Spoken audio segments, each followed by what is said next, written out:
Friends, we have major news updates coming out of the conflict between the United States and Russia, with Europe caught right in the middle. Some of these things you are not hearing about out there. There are sabotage events that are happening. You've heard of the cables probably. But what you probably haven't heard is the nuclear power plants. You probably haven't heard about the oil fields having mysterious problems out there. We have a sabotage campaign happening across Europe. We have the latest updates on this missile attack, this new missile attack against Ukraine. Some folks calling it ICBM, intercontinental ballistic missile. Other people calling it a medium-range missile. We're going to talk about that. We have updates on that. We have the latest on what Russia is saying, and we're going to be talking about what's happening down in North Carolina. We have a big update down there that you need to be aware of. Friends, things are getting bad down there. If it's gotten cold where you are, it's gotten cold here. You see, I'm down in Florida wearing a fleece. That should tell you all you need to know about how cold it has gotten in Middle America, especially for those impacted by Hurricane Helene.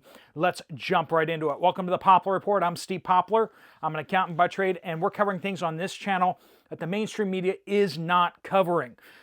Especially the stuff in North Carolina.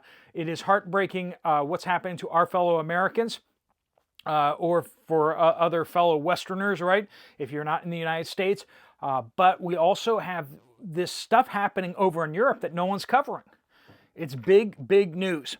All right, friends. Let's start in North Carolina because that hits home a lot closer to a lot of us. Especially with the cold weather hitting across the United States and even all the way down here into Florida. It's downright cold here, and I'm from Pittsburgh, right? So up in the mountains of North Carolina, a lot of people are still living in tents. Deep River Farm is our main point of contact right now. Patera was doing some work over there. Appalachia's homestead with Patera, and then also Pinball, but they are not currently working there. They're pointing people to Deep River Farm. He is on the ground and doing some amazing work with some other folks out there. He's getting information out on what's going on, and basically people are cold. They're living in tents, and it's gotten really, really cold. They need heaters. They need propane heaters. So we're looking at like those buddy heaters with the extension hoses. So we need to be able to hook up those buddy heaters to 20-pound propane canisters. We can't use the 1-pounders because they don't last very long that way, okay? And they're just expensive to get the 1-pounders. We can refill the 20-pounders, right? So what they need more heaters, and they need more of the hoses. Now you need to get the right hoses, otherwise they leach and then they'll gum up the heaters. So if you're willing to step up and purchase a heater with a hose, or purchase multiple heaters with a hose, I'm stepping up with I'm going to be getting a few here in just a few minutes. By the time this video gets out, mine will be on their way. You can order them through Amazon, and if you change the delivery address to the address that to the church with Pastor Tim, those can go directly to the church where they'll be distributed out to the satellite locations. There's a bunch of other churches that they distribute them out to. And then those churches are distributing them directly to people who are living in tents who do not have heat. So if you want to get these as quickly as possible to people, this is one event where Amazon's one-day shipping is absolutely great. 1 or 2 day shipping, these will get there super, super fast. If you're on board with getting some heaters for these folks, they're not cheap. I get it. It's to get a proper heater with the hose, it ends up being like $100. So you can find that down in the pinned comment down below. I also posted a community post out there, but we need to take care of our own, right? And these folks have already lost so very much, and they're struggling to stay warm. So if you're able to stay warm and you have a little bit extra that you can contribute, please do that. I don't know where financial contributions go, so don't ask me about that. That's a question for Deep River Farm and their folks. Okay, on to what's going on over in Europe. I almost kind of figure that we should just stay on that topic. I'm going to have more of an update on that tomorrow morning, but I wanted to get that information out to you right now. Okay, so over in Europe, with World War III on the horizon, We have obviously the United States, UK, and other countries authorized Ukraine to use their missile systems against targets. So inside Russia, which Russia said makes those countries that produce those missiles a legitimate target of war. Putin explicitly said, "We consider ourselves entitled to use our weapons against the military facilities of those countries that allow their weapons to be used against our facilities." Basically, that they can attack United States and United Kingdom military facilities, that they are legitimate military targets right now. That's what Putin has just said.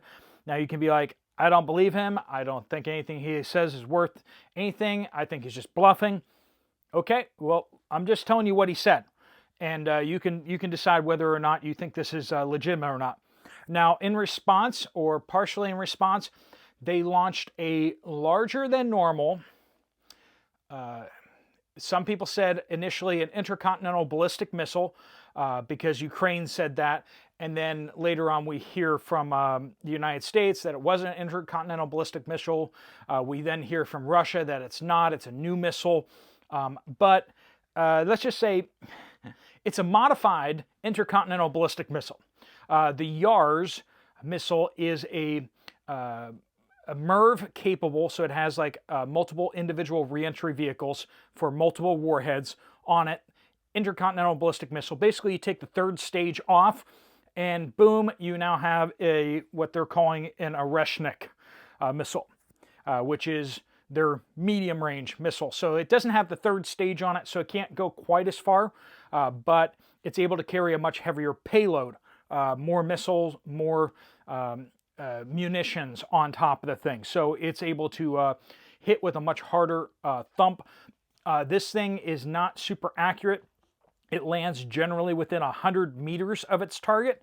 So you can't really pinpoint a building, but then again, it's got 1.8 tons of munitions on top, which is enough to flatten a large area, especially coming in the speeds it's coming in. It's coming in at Mach 10, so it's going up out of the atmosphere basically, and then coming down hard and fast with multiple hypersonic glide vehicles is what they're called. So basically, it's instead of like a flat bottom blast shield, like a lot of the reentry capsules for the people coming back in. Instead of a big flat bottom, what it is it's kind of more like a dart, and it's designed to go through the atmosphere at a much faster speed because they want to go fast, and it's also maneuverable. So they can steer it. So if someone's trying to take it out of the sky with the missile defense system, they can steer it, maneuver it so that it dodges incoming projectiles, right? So basically, Putin has said that this thing cannot be intercepted. These warheads coming in cannot be intercepted by current missile defense technologies. In addition to that, and so they actually gave warning through the United States through the nuclear, forget what it's called. It's the Nuclear Risk Reduction Center. So basically, it's the hotline between the United States and Russia and other nuclear-capable countries, so that they can say, "Hey, we're about to launch a rocket. It's not a nuke. You're okay. You don't have to panic, right?" Well, 30 minutes before the launch, they actually alerted the United States, "We're about to launch a rocket that looks like an ICBM, but it doesn't have a nuke on it." And they launched it. So you can just imagine how this, a lot of people saying, "Oh, they fired one missile." They fired, tens of thousands, if not millions of missiles already. Like, who cares? One more missile, that's not a very big escalation. But the fact is that they don't usually pick up the phone and call the United States and say, "Hey, this is going to look like a nuclear missile launch," but it's not actually. You can just imagine how a lot of people in the United States got a little tense over that, right? The other countries on the line probably got a little tense that, you mean it's going to look like a nuclear launch? And so that definitely got a lot of people's attention out there and got people concerned. We have Putin out there now saying that since United States missile bases and United States military bases are legitimate targets of war now, They have now declared that the Aegis Ashore missile base in Poland is a priority target. U.S. servicemen running the missile base in Poland are now a priority target of Russia. There are consequences to the decisions that are being made for this president. I wouldn't say necessarily by this president, but for this president, whoever's making the decisions up there, they're opening up the border even more. We've just gotten word on that, and then on top of this, we have these landmines now going to Ukraine. We got opening up for them to use the missiles that we've given them to attack inside Russia. And Russia's not just doing that, but recently they've been upping their sabotage campaign inside the European Union. We have these two cables that were cut. Looks like potentially a Chinese ship did the cutting itself. That is being investigated as we speak. But yeah, as German Defense Minister Boris says, yeah, Boris, that's a good German name, isn't it? He says, nobody believes that the two cables were accidentally cut. Nobody believes that. This is, China and Russia working together in this.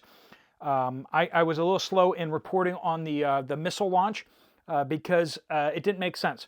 When people were saying intercontinental ballistic missile that was fired from, it was like 400 or 500 kilometers away, I immediately said, that makes no sense whatsoever. Why would you launch a long-range missile at a short-range target? That doesn't add up. It's expensive, it's wasteful, you can lift a whole lot more, so it's either some sort of modified missile, and I was like, what's being reported doesn't make sense, so I didn't report it. I know other channels and stuff like that ran with it immediately because, hey, Zelensky said this, it must be true. But I think we've all found over the last number of months that the Ukrainian government has been a wealth of disinformation and misinformation. They constantly are wrong. Half of what they say is just flat out just wrong. And other stuff, it's like... you just got to take everything they say with a grain of salt. You kind of wait for someone else to actually confirm it. The problem is other people repeat what they say, and people see that as confirmation, which is not. When people are just repeating what the Ukrainians said, that doesn't make it true. That just makes it more widespread, right? So now that we actually have the United States out there saying it was a medium-range ballistic missile without the capability of going to another continent, with Russia out there saying this is the missile's capabilities. We know you haven't seen it before because it's an experimental missile that we're testing. Basically, it's a intercontinental ballistic missile without the upper stage and more munitions jammed in there. Just like, probably held together with some duct tape. Who knows? Apparently, it hit its target, and it came in awfully fast from the videos and pictures out there that we're seeing. All right, so the sabotage that's happening in... Europe, so much stuff to cover. It's unbelievable. Things are moving so fast right now. So of Finland's 5 nuclear power plants, 2 are now offline. And why is that? Due to apparent sabotage. This is a big deal, friends. Okay, so we got 2 internet cables out, and so that means people's Netflix is being disrupted a little bit. Ooh.